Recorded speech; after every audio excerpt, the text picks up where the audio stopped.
మేషరాశి మేష లగ్నంలో పెట్టిన వాళ్ళకి ఈ వారము మీకు ఈ పరివర్తన యోగము ఎలాంటి ప్లస్ ఇస్తుందో మనం చూద్దాం.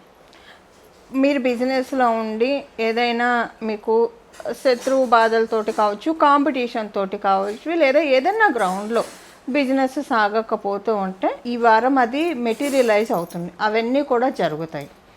ఉదాహరణకి మీకు ఒకవేళ బిజినెస్కి సంబంధించిన అప్పులు ఏవైనా ఉంటే అవి సెట్ రైట్ అవుతాయి. నెమ్మదిగా తీర్చుకోగలుగుతున్నాము అన్న ఆనందాన్ని మీకు ఈ వారం క్రియేట్ చేస్తుంది. ఈ వారం జరుగుతుంది. అలాంటి సిచ్యువేషన్స్ మీరు చూస్తారు. వివాహం కోసం ప్రయత్నిస్తున్న వాళ్ళకి మీ ప్రయత్నాలు సఫలీకృతం అయ్యే సరైన సమయం కూడా ఇది అని చెప్పడంలో ఇది అని చెప్పచ్చు. ఉద్యోగస్తులకి ఈ వారం ఎలా ఉంటుంది? సో ఈ పరివర్తన యోగం ఉద్యోగస్తులకి కూడా మంచిదే. గృహ ప్రయత్నాలు, గృహ నిర్మాణాలకు మటుకు ఈ వారం అనుకూలంగా లేదు.